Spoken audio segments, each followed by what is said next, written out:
Jesus came home with his disciples, and again the crowd gathered, making it impossible for them even to eat. When his relatives heard of this, they set out to seize him, for they said, "He is out of his mind." The scribes who had come from Jerusalem said, "He is possessed by Beelzebul, by the prince of demons he drives out demons." Summoning them, he began to speak to them in parables. "How can Satan drive out Satan? If a kingdom is divided against itself, that kingdom cannot stand. And if a house is divided against itself, that house will not be able to stand. And if Satan has risen up against himself and is divided, he cannot stand. That is the end of him. But no one can enter a strong man's house to plunder his property unless he first ties up the strong man. Then he can plunder the house. Amen, I say to you, all sins and all blasphemies that people utter will be forgiven them.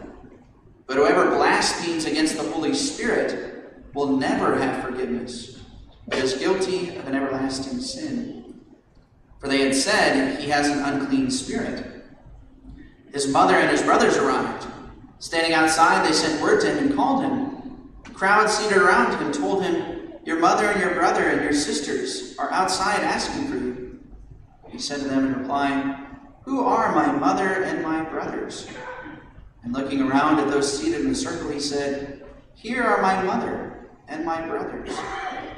For whoever does the will of God is my brother and sister and mother."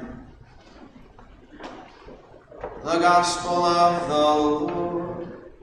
Praise to you, Lord Jesus Christ.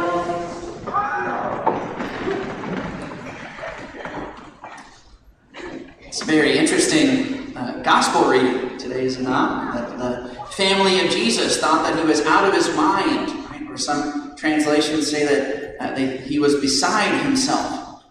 It's a good lesson for us that sometimes when we are on a mission from God, sometimes even our closest family members, they don't understand what we're doing.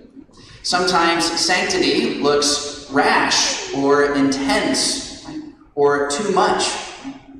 And so that happens sometimes. It even happened with some of the relatives of Jesus. And this reading also talks about the brothers and sisters of Jesus, which often perplexes people, right? Because as Catholics we believe that Mary was perpetually a virgin. She never had any other children besides Jesus. So who are these brothers and sisters of Jesus? It's not scandalous, don't worry, right? Elsewhere in the Bible, it actually names some of these brothers. And it says that they are sons of a different Mary. And in fact, the early church fathers, they actually write down the histories of who these people were. So they were relatives of Jesus. And in the Bible, that word is often in Greek and in Hebrew. They don't make a distinction between a blood sibling and just a kinsman or a cousin. And so that's who these brothers and sisters of Jesus were. They were not actually his blood brothers and sisters. He didn't have any. So Mary was always a virgin. So some interesting things about the gospel, but I think it's important that we talk about one of the other themes that have come up in the readings for this weekend, both in the first and in the second reading. By the way, wasn't that second reading was really done well today, huh? By Catherine Novak. Man, she did awesome. Let's give her a round of applause for that. We don't have enough youth who are lectors in St. Bernard. I think we need to get more youth involved. I was really proud when we had our mulching day on Friday. We had so many people who came, and probably a third of the people were children and youth. I love that. I love to see the kids and the youth getting more involved in the faith. So a reminder to any other youth, right, in the church today, there isn't an age requirement to be a lector at Mass. You don't even have to be confirmed. If you are a confirmed youth in our parish, you're more than welcome to get trained to be a communion minister as well.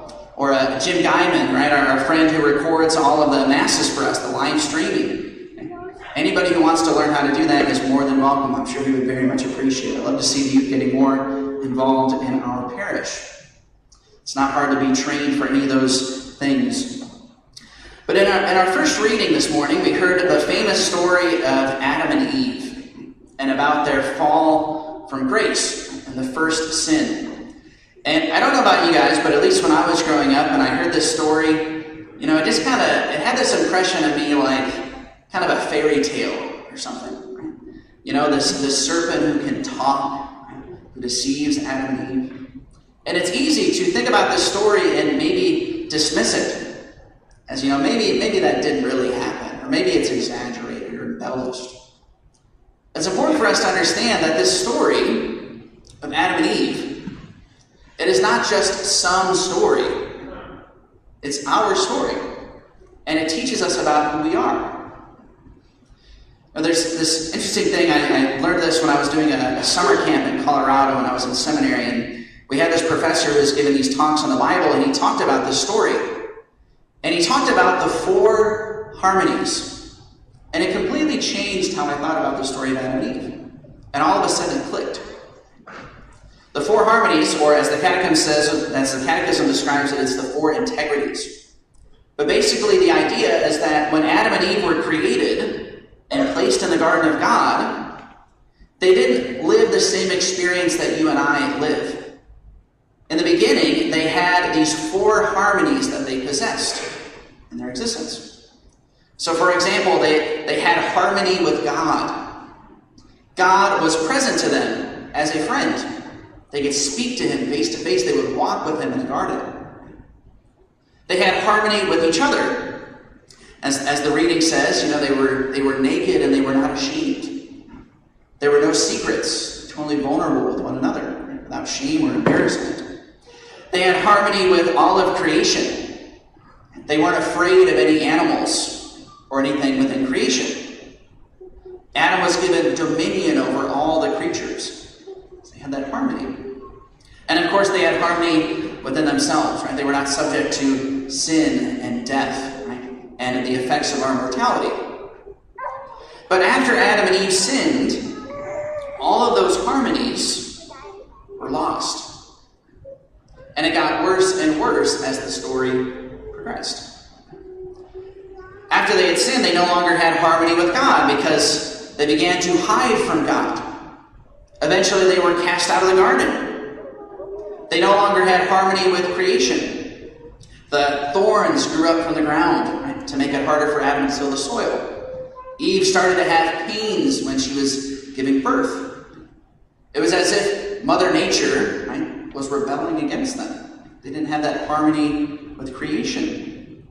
They no longer had harmony with each other. All of a sudden they were ashamed that they were naked in each other's presence. They didn't have harmony within themselves. They began to be dominated by their sin. And again, it got worse and worse, as is shown in the story of their sons, Cain and Abel. That murder became the reality, the consequences of sin. And so Adam and Eve in the beginning, they possessed all these harmonies. And after they sinned, as a consequence, those harmonies were lost. And the reason why this is so significant is because this directly relates to our experience. Do you and I not all experience those same disharmonies? Do we not all experience a disharmony in our relationship with God? How many of us, when we pray to God, we wonder, is he even there? Does he even hear what I'm saying? There's this great distance and chasm between us and God. It's the disharmony that we all experience. All of us experience disharmony with creation. We feel the effects of our mortality, especially the older we get. Everybody's commenting on my gray patches in my hair that I'm getting these days, right? And the weight I'm putting on. It's a part of growing older. We all experience that disharmony with creation. That you get to a certain age and it's like your life is a slow progress towards your end. We experience disharmony with other people. Maybe you're with the person you love more than anyone else, your spouse, your children, or a best friend. And yet at times, there seems to be this complete distance and lack of understanding between you and that person. Or even worse, sometimes we can feel like even though we're in the midst of a huge crowd of people, we can feel completely alone. Completely lonely. Misunderstood. That's the disharmony that we experience. And of course, all of us experience the disharmony within ourselves. As St. Paul says, we're constantly doing things that we don't actually want to do. That's what sin is. Doing things that we're ashamed of, things that we know that are wrong. And yet, for some reason, there's this impulse within us to do it. It's the disharmony that we experience within ourselves. The story of Adam and Eve, it teaches us about who we are and why we experience all of those disharmonies.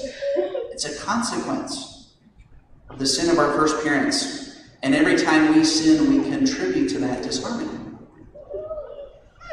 Now, doesn't this just change how you think about our experience in this world?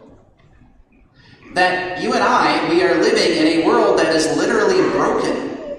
And we are surrounded by other people who are literally broken. And so we shouldn't be surprised when we're harmed by the world or by other people.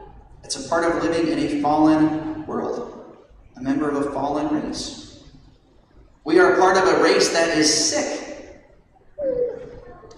As Pope Francis says, right, the church is supposed to be like a refuge. It's a hospital for the sick, not a museum for the perfect. All of us have this sickness, this disease. It should teach us to not take things so personally when things are given to us that are harmful, when we experience injustice. It should make us take ourselves less serious. When we fail, when we disappoint other people, it's a part of being human. We're sick. It happens. In the second reading, reflecting on this theme, the second reading was making a great point that everything in this world is transitory. And I think that's a good thing for all of us to remember. I was giving a talk a couple weeks ago on the Cursillo retreat, and I was talking about what the church is. And many of us, when we think about the church, we forget that there's more to the church than just you and me and everybody else on planet Earth who's a member of the church. Now, how many of you remember the phrases from old, right? The church militant, right? And the church triumphant, right? How many of you remember those phrases? What does that mean? It means that there are three parts to the church. There's the church militant. Where's the church militant at? Here on earth. There's the church suffering. Where's the church suffering? Purgatory. And then there's the church triumphant in heaven. The church triumphant is no longer living with these disharmonies. They've gotten all these harmonies back. The point is that in the church, you and I, we're the church militant left here on earth. And we're actually a minority of the church. The church is infinitely bigger than just you and I, the church militant here on earth. We're just like this tiny section of the church. As one author describes it, we're like a small colony of heaven beyond enemy lines. The rest of the church has already won. They're already in heaven. And the ones in purgatory are on their way to heaven. And you and I are here fighting for our lives. Behind enemy lines. In the broken world. And our souls are at stake. Everything in this world truly is passing away. It's transitory. We don't live in hope of things that are visible, but things that are invisible. Not things that are earthly, but things that are eternal. And how foolish we would be if all of our hopes were placed on things of this world, and not on the things that truly endure, that are eternal. Pray that one day we might all escape from this fallen world, and that we might again experience the harmonies that God intended for us from the beginning.